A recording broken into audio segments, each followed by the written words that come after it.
What's up, everyone? This is Aaron from Dad.0. So I came out last week with my initial impressions of the brand new 2021 11th Gen Amazon Fire HD10, and I had a lot of you guys in the comments ask me, should I get the new HD10 or should I go for the also brand new HD10 Plus? So I thought, hey, I'll pick one up and I'll compare the two.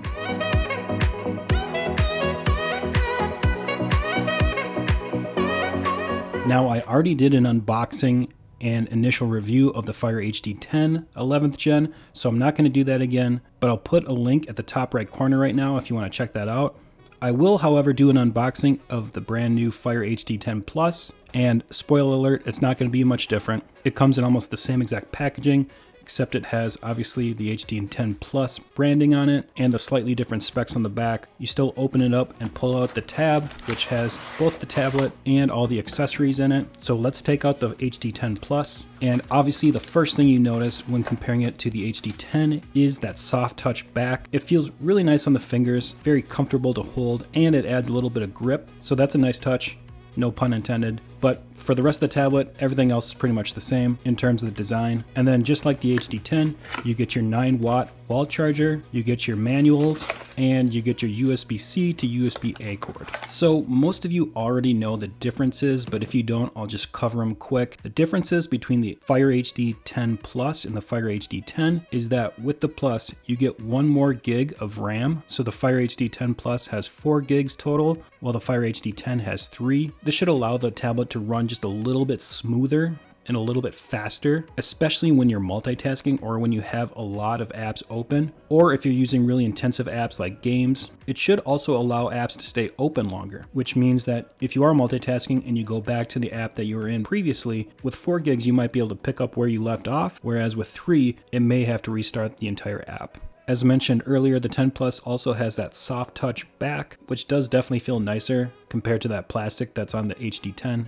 And with the Fire HD10 Plus, you get the wireless charging capabilities, and you can either buy the wireless charger that Amazon offers, or if you have one already, you might just be able to use that, whereas the regular Fire HD10 does not have wireless charging. And that is pretty much the difference between the two. One little thing that I'll note is that the Fire HD10 Plus weighs 3 more grams than the Fire HD10, a weight that you're most likely not going to notice. The dimensions are the exact same. You get the same exact screen, the 1920 by 1200, 16 by 10 aspect ratio, 224 pixels per inch. They both run the same versions of Fire OS.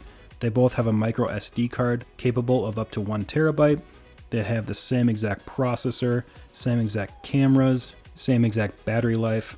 You get the point. One weird thing I want to mention, and something a couple commenters pointed out, is that both of these under settings and device model say that they are the Fire HD10 10th generation, not the 11th, and the Plus model doesn't even say it's a Plus model in the settings. I don't know if this is an oversight by Amazon or why exactly it says this, but it is a little bit confusing. So in total, you'll pay $30 extra for the Fire HD10 Plus. So I just want to see if I think it's worth that extra money, or if I think you should just save your money, get the regular Fire HD10, and maybe buy a nice SD card or something like that. The first thing I'll say is that the soft touch on the back of the Fire HD10 Plus is really nice to hold, and it is a lot more comfortable, a lot less slippery, which is definitely nice if you're going to be picking this up and carrying it around a lot, or holding this for long periods of time if you're going to be watching movies or reading books on it. Now, the one advantage that the regular Fire HD10 has is that you can choose from multiple colors, whereas the HD10 Plus only comes in this slate color. For me personally, wireless charging has never been a huge upgrade in my opinion, because I just don't find it as truly wireless charging. You still have to place your product on a charger that's connected to a cord. So is it truly wireless charging? That might be a question for another day, but it is nice to be able to just set this on a charger and walk away, or quickly grab it. You save yourself 5 seconds for not having to actually plug it into a port. So maybe a little bit of an upgrade here. But I think the main feature and the big reason people want to upgrade is that extra gig of RAM in the Fire HD10 Plus. So I just want to put these things side by side and do a little bit of real life performance test to see if that 1 extra gig makes a difference. So in terms of just navigating and scrolling around, swiping left and right, pulling down the dock, and basic transitions, you're not going to notice a difference here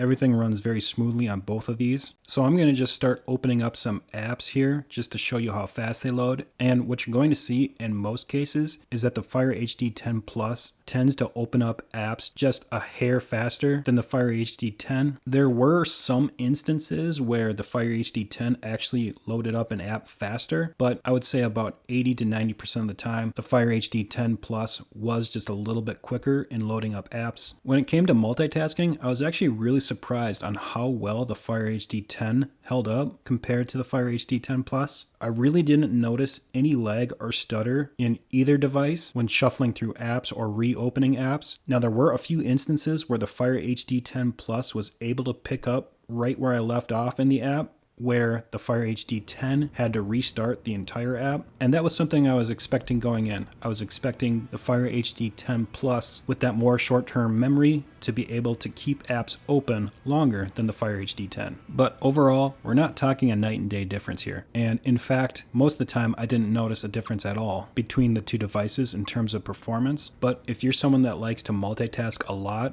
maybe you want to be a little bit more productive on the tablet, or if you're someone that likes to game with more intensive gaming, that's where you'll start to see a big difference between the two. And what it all boils down to is, do I think it's worth the $30 extra to get the Fire HD 10 Plus? I would say yes, especially if you're planning on keeping this for a couple years, or if you plan on doing more intensive tasks, like I said before. That 1 more gig of RAM will help this continue to run smoothly when doing those tasks. I also really like the soft touch. Again, just a slight upgrade from the plastic on the back, but it is more comfortable to hold for longer periods of time. And the wireless charging, like I said before, isn't a big deal to me, but it is a nice thing to have. And we're only talking $30 here. If they wanted $50 to $100 more, that might be a different conversation, but I think the soft touch back and the 1 more gig of RAM alone are worth the $30 extra.